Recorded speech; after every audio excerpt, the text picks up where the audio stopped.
Get ready for your daily dose of marketing strategies and tactics from entrepreneurs with the guile and experience to help you find success in any marketing capacity. You're listening to Marketing School with your instructors, Neil Patel and Eric Su.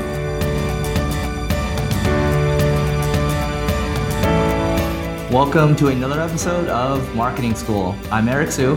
And I'm Neil Patel. And today we're going to talk about how much you should spend on content promotion. So this one's interesting, and this is actually a question I asked directly to Larry Kim, who is actually one of the co-founders of WordStream, and he does a lot of content promotion.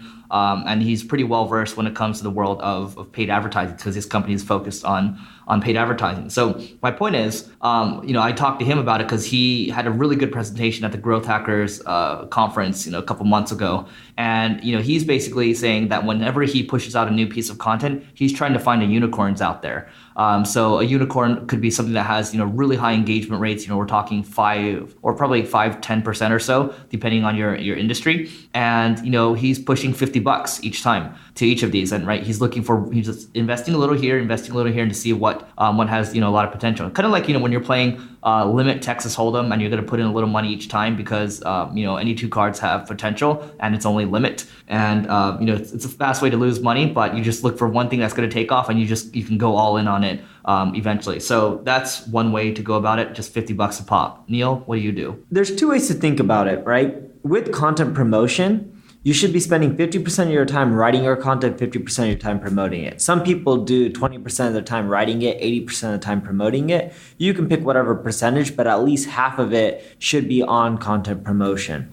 So you can either do it two ways, in which one, you spend the time, or two, you spend the money. If you want a shortcut, you can try boosting your posts on Facebook. You can try driving some AdWords traffic to it. You can try driving some Pinterest traffic or some Quora traffic, or even do some StumbleUpon traffic. All works from there. Some of it may work better than others, but you can figure out what works for you and if you can actually generate an ROI from it.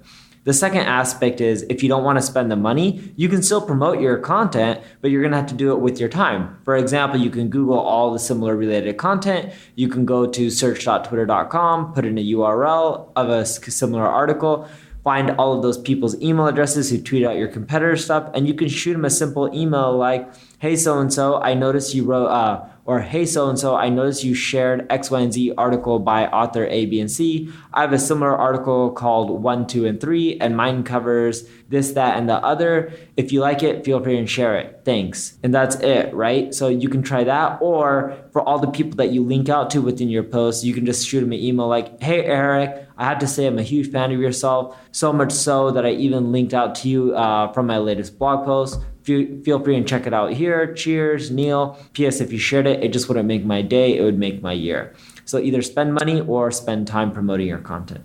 Yeah, I think if you're starting out, I remember the early days, I would just reach out to people. Actually, Neil was one of the early guys that I reached out to see if he would promote my stuff. And this is back when Growth Everywhere was actually, my Twitter handle is ericosu.com. And he would actually tweet my stuff out. So I would just actually reach out to a lot of different people and just make sure your content's good. You're doing a lot of hand-to-hand combat in the beginning. But even when you start to push some money towards it, even if you spend $30 a month, you can spend $1 a day on Facebook, right, to make it work for you. And if you want to look for a framework, because we all like frameworks, you could just Google $1 a day. And this is a strategy from Dennis Yu over at Blitz Metrics. And this is something he talks about frequently. And actually, from one of my properties, I spend $1 a day on it, right? And it actually works because, after I started doing that, my Google traffic went up.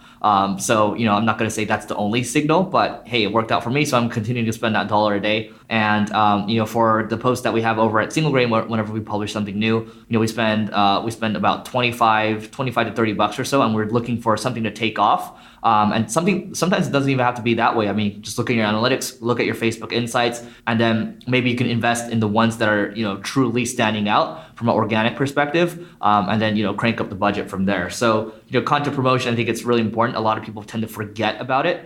They just publish it and they say content marketing doesn't work. Content marketing doesn't work for you because you're not promoting it, right? And, you're not entitled to get visitors just because you spent time on producing something. You actually need to spend the time on actually selling it too, right? It's like It's almost the same thing as, when you create a new product, right? So, or a service. Say, people are like, I create this new product, it's great, but the ones that fail are often the people that fail to sell themselves, right? So same thing here, your content needs to go out there, you need to collect some sales for your content, right? For it to grow. So Neil, do you have anything else to add? Nope. All right, so that's it for today. And before we go, we have a 1-year annual subscription of Crazy Egg to give away, which is a heat mapping analytics tool. So if you want to get in on this, just go to singlegrain.com/giveaway. We're doing one giveaway every single day for the next year, and you can actually get multiple entries. So go to singlegrain.com/giveaway to learn more, and we will see you tomorrow. This session of Marketing School has come to a close. Be sure to subscribe for more daily marketing strategies and tactics to help you find the success you've always dreamed of. And don't forget to rate and review so we can continue to bring you the best daily content possible. We'll see you in class tomorrow, right here on Marketing School.